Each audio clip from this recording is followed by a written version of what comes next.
लड़के आते हैं, रहते हैं, ज्यादातर लड़ाई झगड़े करके चले जाते हैं। स्त्रियां बहुत मेरे निकट रहना चाहती हैं, रुकना चाहती हैं, लंबे समय तक रहना चाहती हैं। तो ये चीजें होती हैं मेरे साथ। लेकिन महावीर जैसे व्यक्ति के पास भी 40,000 स्त्रियां रहा करती थी। मैं तो सोचता हूं क्या मेरे पास ऐसा कभी हो पाएगा? अब जो स्त्री संपूर्ण स्त्री होगी वो कभी भी किसी धर्म की स्थापना के लिए आगे नहीं बढ़ेगी। ओशो से एक बात किसी ने पूछी थी कभी को कि भगवान, आपने सबको किनारे करके अपने लिए एक मार्ग प्रशस्त किया, आप किसी जगह के स्तंभ बने, तो अगर कोई भविष्य में और लोग आएंगे तो वो कैसे होंगे? आपकी गद्दी का अधिकारी कौन होगा? तो ओशो ने कहा था कि मैंने सबको हटा के अपने लिए मार्ग प्रशस्त किया, लेकिन हजारों लाखों लोग जो मुझे मानने लगे हैं, एक दिन जो हैं वो यही झंझट कर लेंगे जिन झंझटों का मैं विरोध करता आया हूं। तब कोई ऐसा व्यक्ति आएगा जो इसका विरोध करेगा। तो वो सखा की बात कर रहे थे, वो सखा के बारे में ही कह रहे थे। तो अब मैं कहूं अगर कि मैं जिस तरीके की हरकतें कर रहा हूं, कल को भविष्य में इसमें कौन आएगा? तो मैं कह सकता हूं अगर भविष्य में सखा की बातों को समेटने वाला आएगा तो वो कहेगा कि सखा ने बहुत गालियां दे दे के गालियां खाई, बहुत हुक्का पी पी के लोगों की बदनामी ली। तो वो आगे हो सकता है बहुत सभ्य आएगा, वो हो सकता है बहुत सभ्यता के साथ बात करे, लेकिन उसमें थोड़ी सी मल्टी डायमेंशन होने की क्षमता भी होगी क्योंकि मुझसे कंपटीशन कर रहा होगा। तो इसी प्रकार जो कल्कि अवतार की बात की जाती है वो ये करी जाती है कि जिस तरीके से युग बदलेगा, उस युग में किस प्रकार के लोगों की जरूरत होगी उसके बारे में बात की जाती। और सच बताएं तो बात यह है कि कलयुग की जो कल्पना की गई है वैसा कलयुग अभी आया ही नहीं है। और उस कलयुग में कल के अवतार आएगा तो पहले तो वो कलयुग आने दो, पहले तो अभी वो कलयुग। अब जैसे यहां पे बैठे बात सुन रहे हैं, कमल मोगा जी सुन रहे हैं और लोग भी सुन रहे हैं, तो इस बात को महसूस कर सकते हैं कि अभी ये जो शुरू हो गया है ना कि कोरोना आ गया है, अब वर्ल्ड बैंक की साजिशें खुल के आ गई हैं, तो अब कलयुग की शुरुआत हो रही है। रियल मानों में कलयुग की अब शुरुआत हो रही है। और उस शुरुआत के होने में कोई मल्टी डायमेंशन को आना पड़ेगा इनसे लड़ने के लिए। कोई बहुआयामी प्रतिभा हो सकता है कि जित रॉथचाइल्ड और इनकी हम बात करते हैं जो कि पूरी दुनिया को तबाह कर रहे हैं, हो सकता है इनके घर में ही एक औलाद पैदा हो जाए। मुझे तो पूरी संभावना दिखाई देती है कि इनके घर में ही एक औलाद ऐसी पैदा होगी जिसे ये सामान्य जिंदगी देंगे और वो देखेंगे कि पूरी दुनिया को तो तुम बर्बाद कर रहे हो, हमें सामान्य जिंदगी दे रहे हो, और वो इनका विरोध कर बैठेगा। और मैं कह सकता हूं कि वो कलयुग अवतार हो सकता है, वो इसको कलगी अवतार हो सकता है, वो उस समय का अवतार हो सकता है जिसके पास ताकत भी बहुत होगी, ऐश्वर्य भी बहुत होगा, क्षमता भी बहुत होगी, टेक्नोलॉजी भी बहुत होगी, उसके पास सब कुछ बहुत बहुत होगा। तो जो कल्कि अवतार के बारे में बात हो रही है वो एक तरीके की संभावनाओं को ध्यान में रखते हुए ही बात हो रही है। हां, अब आपने एक प्रश्न पूछा है, वो प्रश्न और गहरा है। हाँ बोलो, लेकिन बोलो पहले। हाँ, लेकिन कल्कि अवतार के बारे में एकदम एग्जैक्ट किया गया है प्रिडिक्शन कि सफेद घोड़े पे आएगा, उसके पास तलवार रहेगा और फला फला भारत में पैदा होगा, उस जगह पर जहां पे पांच वो होंगे, रिवर्स होंगी। तो इतना एग्जैक्ट करना क्या संभव है? मतलब भविष्यवाणी मतलब कि करा जा सकता है क्योंकि कृष्ण ने बोला कि कर्म पे मत हो। देखो, मैं तुम्हें थोड़ी सी कुछ चीजें समझाना चाहता हूं। असल में कॉन्शियस जो होती है, कॉन्शियस, इसको प्रूव करना मुश्किल है, लेकिन आज की बात में बात करूं, अगर मैं सोचूं कि मुझे एक और जन्म लेना है तो मैं वो जन्म कहां लेना चाहूंगा इसके संबंध में मैं एक प्लान कर सकता हूं कि अगला जन्म मुझे मेरा कहां पे हो, इसके लिए मैं प्लान कर सकता हूं। और वो इतना गहरा प्लान हो सकता है कि जब वो सर्कमस्टांसेस पूरे बन जाएंगे, जब वो गर्भ उपलब्ध हो जाएगा, मैं वहां पे जन्म ले सकता हूं।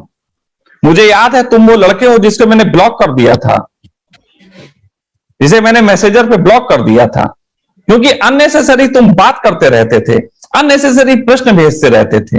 और आज देखो तुम्हारी, मैं किस्मत तुम्हारी और अपनी कहूं, दोनों किसी की भी कह लूं, फर्क नहीं है, लेकिन आज तुम मुझसे बात कर रहे हो और इस बात के लिए लोग पैसे देते हैं मुझे। लेकिन अचानक लॉटरी लगती है, लेकिन अभी तुम्हारी सामर्थ्य नहीं रही होगी कि तुम मुझे प्रश्न पैसे देके पूछ सकते। तो फिर अचानक सरकमस्टांसेस बने, अचानक एक दिन लाइन खुल गई और तुम बात कर रहे हो। जिसने लिखा है ना कि कल की अवतार ऐसा ऐसा होगा, मैं कह सकता हूं वही कल की अवतार होने के लिए उतावला है और उसे पैदा होना है उस सरकमस्टांसेस में। और वो सरकमस्टांसेस हो सकता है बन चुकी हो सकता है बन रही हो। और मैं तुम्हारी बातों को अगर तोड़ मरोड़ दूं तो मैं कह सकता हूं कि मैं हूं कल की अवतार।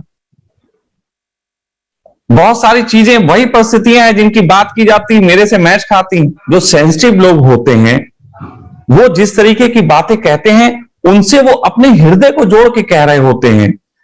और वो इतना गहरा हृदय जुड़ा होता है, इतनी गहरी कॉन्शियस जुड़ी होती है कि असलियत में भी घटना घटती है और फिर लोग कहते हैं कि देखो ये भविष्यवाणी की थी इसने। सच बात तो यह है उसने अपने बारे में ही बताया होता है, लेकिन कॉन्शियस के इतने लंबे जाल हैं कि हो सकता है तुम्हें वो व्यक्ति ना दिखाई देता हो जिसने वो बताया था। तुम कहोगे कल की अवतार तो कोई और हुआ, बताया किसी और ने था। नास्ट्रेडमस बता रहा था कि इंदिरा गांधी के बारे में, तो नास्ट्रेडमस इंदिरा गांधी थोड़ी ना है। तुम तो ये प्रश्न करोगे, तो उसका उत्तर यह है कि नास्ट्रेडमस 20 की कड़ी हो सकता है। आज मैं जैसे तुम्हें बता दूं, मैंने कल की अवतार के बारे में कभी नहीं पढ़ा, लेकिन मैं तुमसे कल के अवतार के बारे में बातें कर रहा हूं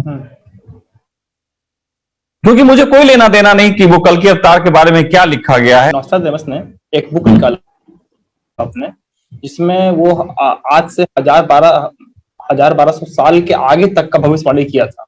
और कुछ भविष्यवाणी, बहुत सारी, कुछ नहीं, मतलब 60-70% भविष्यवाणी सही है हुआ है। मतलब ये जो तुम किया कोरोना वायरस के बारे में। सुनो नास्ट्रेडमस ने जितनी भविष्य, सुनो मैं इसलिए तुम्हें रोक रहा हूं, सुनो इसलिए कह रहा हूं क्योंकि नास्ट्रेडमस मेरी जिंदगी का वो व्यक्ति था कि जिसको समझना मेरे लिए अंतिम बात थी।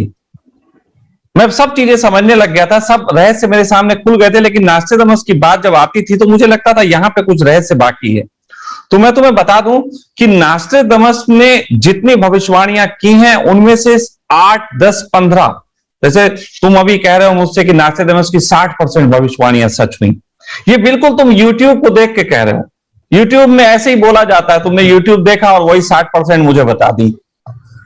हाँ, यही तो गलत है, यहीं पे तुम गलत हो। नास्ट्रेडमस ने जिस तरीके की छंद की भाषा में लिखा, वो छंद की भाषा को कहीं तोड़ मरोड़ के फिट किया जा सकता है। वो छंद की भाषाएं कुछ कॉम्प्लिकेटेड होती हैं, या ऐसा कह लो कि जैसे कि कभी कभी हम बैठे होते हैं कहीं और कोई परछाइयां पड़ रही होती हैं, तो उस परछाइयों को कोई घोड़े के रूप में देख लेता है, कोई गधे के रूप में देख लेता है। कोई आदमी को बिल्ली नजर आती है वो परछाई, किसी को भूत नजर आती है। उसी तरीके से नास्ट्रेडमस ने जिस तरीके की छंद की भाषा का प्रयोग किया, उस छंद की भाषा को बहुत तरीके से तोड़ा मरोड़ा जा सकता है। लेकिन नास्ट्रेडमस की सबसे कीमती भविष्यवाणी है जो आज मैं तुमको बता रहा हूं, और वो भी उसने अपने बारे में की थी। नास्ट्रेडमस ने एक भविष्यवाणी की थी कि अपने मरने से पहले एक उसने शिलापट बनवाया था, और वो शिलापट जो था बनवाने के बाद उसकी कब्र के साथ दफना दिया गया। तो उस शिलापट को शायद 150-200 साल बाद वहां कुछ देश ने आक्रमण किया, तो उसके सैनिकों ने जो था वो उसकी कब्र खोदी, नास्ट्रेडमस की कब्र खोदी, क्योंकि नास्ट्रेडमस बदमाश व्यक्ति था और बदनाम भी था। तो नास्ट्रेडमस की जब कब्र खोदी तो वहां पे वो शिलालेख निकला।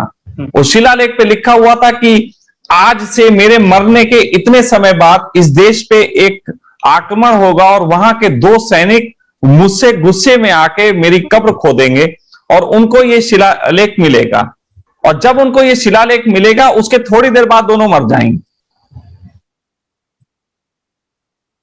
और वही हुआ, उन दोनों ने वो शिलालेख पढ़ा और वो वही दिन था, वही घटना थी, और उसके बाद उन्होंने उसको पढ़ा और थोड़ी देर बाद वो हंसते हंसते मर गए। ये नास्ट्रेडमस की सबसे कीमती भविष्यवाणी है, और ये नास्ट्रेडमस की भविष्यवाणी में मेरी उस बात का भी प्रमाण है कि उसमें नास्ट्रेडमस स्वयं शामिल था, क्योंकि वो अपने से रिलेटेड बात कर रहा था, अपने मरने के बाद इतने समय बाद से रिलेटेड बात कर रहा था। कॉन्शियस का स्तर उसका ऊंचा था। नास्ट्रेडमस यहां पे किसी और की बात नहीं कर रहा था, अपनी बात कर रहा था। और नास्ट्रेडमस की जो भविष्यवाणियां आज तक संदेह के घेरे में है, जिन पे चर्चा चल रही है, वो सब वो भविष्यवाणियां हैं जो सिर्फ एक साइकोलॉजिस्ट के तहत की गई हों। एक आदमी एक समझ सकता है, जैसे मैं आज बैठा समझ सकता हूं कि वाकई में एक दिन मोबाइल कुछ नहीं होगा, हम सबके अंदर एक चिप मौजूद होगी, उसी से हम बात कर लेंगे, उसी से पैसे ट्रांसफर कर लेंगे। ये बात तो मैं 25 साल पहले जानता था। जब मैं मोबाइल उस पर बात करता था टेलीफोन पे, मुझे तब भी यकीन था कि एक दिन टेलीफोन के तार खत्म हो जाएंगे, एक दिन ये कुछ और हो जाएगा, एक दिन स्मार्ट होगा, फिर ये बहुत आगे बढ़ेगा। ये बहुत आगे भी बढ़ने वाली संभावना है। ये सिर्फ एक साइकोलॉजिकली तरीके से किया गया वक्तव्य है, लेकिन ये साइकोलॉजिकल वक्तव्य को मैं ऐसे छंद में लिख सकता हूं कि एक छोटी सी डिबिया होगी, उस डिबिया में बड़े तरीके के तमाशे होंगे, वो डिबिया बड़ी जादुई होगी और उस डिबिया के साथ लोग बातें भी किया करेंगे, डिबिया के साथ रातें भी बिताया करेंगे। अब इसको कौन सी डिबिया से तुम करोगे? कोई लैपटॉप की डिबिया से इसको कनेक्ट कर लेगा, कोई मोबाइल की डिबिया से कनेक्ट कर लेगा, और कोई कहेगा टीवी की बात कर रहे हैं। लिखने के तरीके पे ये डिपेंड करता है कि वो स्पष्टली क्या या लिखने के तरीके पे ये डिपेंड करता है कि वो स्पष्ट लिखा गया है क्या अस्पष्ट लिखा गया है। अस्पष्ट जो लिखा गया है वो भविष्यवाणी नहीं होती, स्पष्ट जो लिखा गया वो भविष्यवाणी होती है। जैसे कृष्ण के समय में हुई थी, जैसे स्पष्ट भविष्यवाणी हुई थी कि देवकी का 8वां पुत्र जो है वो तुम्हारी हत्या का कारण बनेगा। ये भविष्यवाणी स्पष्ट भविष्यवाणी थी, ये देववाणी थी, और 8वें ने ही मारा। तो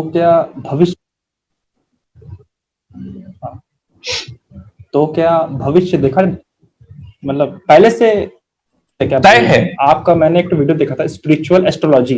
यस, नहीं, स्पिरिचुअल एस्ट्रोलॉजी मैंने देखा, उसमें आपने इस बात को काटा भी हल्का हल्का कि मतलब उसमें आपने कोई एग्जांपल दिया था कि जिसने अपने हाथ में भविष्य लिखा है उसको क्या जरूरत थी लिखने की, मतलब वो किस चीज से परेशानी था, उसने अपने हाथ से रेखा बना दिया। बिल्कुल। तो भविष्य तब तय है। देखो मैं इसको दो बातों के रूप में कहता हूं।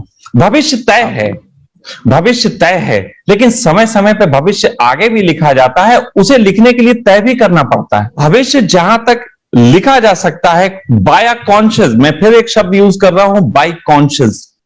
बाय कॉन्शियस भविष्य लिखा जाता है जिसे बाय माइंड पकड़ा जाता है, लेकिन एक समय ऐसा भी आता है कि वहां पे फुल स्टॉप लग जाता है, वहां पे फिर एक कर्म की जरूरत पड़ती है जिससे फिर बाय कॉन्शियस भविष्य आगे लिखा जाए। अब इस संबंध में अगर मैं अपनी बातें कुछ करूंगा अनुभवों की, और वो ऑनलाइन होंगी, तो कहीं ना कहीं लोग मेरे पास आने लग जाएंगे भविष्य बदलवाने, इसलिए मैं थोड़ा बचता हूं इन चीजों से कि मुझे सो कॉल्ड बाबा नहीं बनना। वो गंगा जल चढ़ा देते हैं आके, मुझे तकलीफ होती है उसकी। बियर तो कोई लेके आएगा नहीं सो कॉल्ड बाबा के पास, वो सभी लोग जो है वो लेके आ जाएंगे गंगा जल, और मुझे बड़ी पीड़ा है, इसलिए मैं इन बातों को भी यहां नहीं उठा रहा हूं। लेकिन कभी जीवन में मिलना हुआ तो मैं तुम्हें व्यक्तिगत रूप से वो बातें बता सकता हूं कि जिन बातों के तहत मैंने जीवन में कई बार ऐसा हुआ कि सैटर्न था, ये सैटर्न था कि ये होना ही था और उसको बदला, और कई बार ऐसा था कि ये सैटर्न था लेकिन मुझे लगा कि ये सही है और उसे होने भी दिया। मैं इतनी समझ रखता हूं कि चाहूं तो भविष्य बदलूं और चाहूं तो वही होने दूं जो हो रहा है। जबकि लोग अगर मेरी जगह हो तो वो कहेंगे कई बार आपके साथ बुरा हुआ, आप बदल सकते थे, तो मैं उन्हें क्या बताऊं कि उस बुरे में भी मेरा अच्छा छुपा हुआ था जो मुझे दिख रहा था। ये उनके कारण है, वो समझते हो बुरा हो रहा, मेरा अच्छा हो रहा। देखो आज से 4 महीने पहले मुझे एक आश्रम से निकाला जा रहा था, और आज 4 महीने बाद मैं उससे भी 3 गुना पैसे की कीमत में जो कोठी है उसमें बैठा हुआ हूं। लेकिन वहां से अगर निकला ना होता तो यहां आया होता। तो मैं थोड़ा चालाक आदमी हूं, मेरे थोड़ा सा ढंग अलग है। तुम्हारे जो सही गलत की परिभाषा है, मेरी सही गलत की परिभाषा थोड़ी सी अलग है, मेरे तरीके अलग हैं, मेरे करने का ढंग अलग है। अगर तय है भविष्य, मतलब लिखा हुआ है, तो किसने लिखा? कॉन्शियस ने? कॉन्शियस ने बेटा। तुम अभी जाके अपनी मम्मी को बोलो कि मुझे मटर आलू की सब्जी खानी है, ये तुम्हारे कॉन्शियस ने लिखा है। मटर आलू की सब्जी बना ले, वो भविष्य में बन रही है।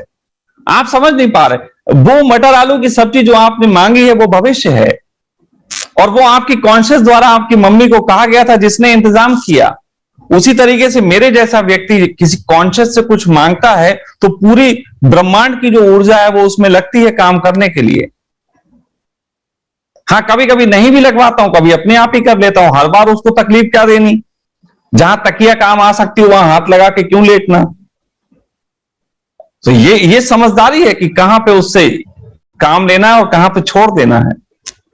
उससे बढ़ के बात, जहां पे अपने सामने नष्ट होने देखने का आनंद होता है वहां नष्ट भी होने देता हूं।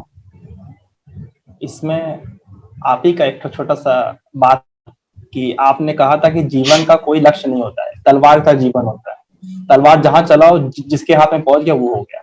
लेकिन अभी तो आप बोल रहे हैं कि भविष्य तय होता है, तो क्या जीवन का मतलब, अगर मैं चाहूं तो मैं अभी साइंटिस्ट बन सकता हूँ, कभी आर्मी ऑफिसर बन सकता हूँ, लेकिन भविष्य तय है ना। मैं कॉन्शियस काम नहीं ले रहा हूँ, मैं अपने विचारों, अपने बॉडी से काम कर रहा हूँ। मैं यही तो तुमसे कह रहा हूं, मेरा जीवन तलवार की तरह, जिसे मैं चाहूं तो दिशा दे सकता हूं, लेकिन कभी कभी तलवार का भी मन होता है कि म्यान में रह ले तो उसे रख भी देता हूं। मैं अपनी चेतना के साथ साथ तलवार की चेतना को भी सम्मान देता हूं। ये और मुश्किल पड़ जाएगा समझना। मैं केवल अपनी चेतना को ही सम्मान नहीं देता कि मैं ही कोई ऐंठ में हूं कि मैंने तय कर लिया कि मैं तलवार को चलाऊंगा। अरे तलवार का मन है किसी वक्त नहीं चलने का तो उसे रेस्ट भी दे देंगे। अब तुम कहोगे आपने तो कहा था चलाओगे और आप कह रहे हो कि रेस्ट दोगे। तो भाई मित्रता है मेरी तलवार से, कोई दुश्मनी थोड़ी ना है। मुझे तुम्हारे अंदर थोड़ा हेजिटेशन फील हो रहा था, लेकिन तुम आगे और अच्छे से मुझसे बात करोगे, हम लोग आगे भी बात करेंगे। तो मुझे उम्मीद है तुम बिल्कुल मित्रवत मुझसे बात करोगे और फिर और अच्छे से कर पाओगे। तो हम फिर मिलेंगे।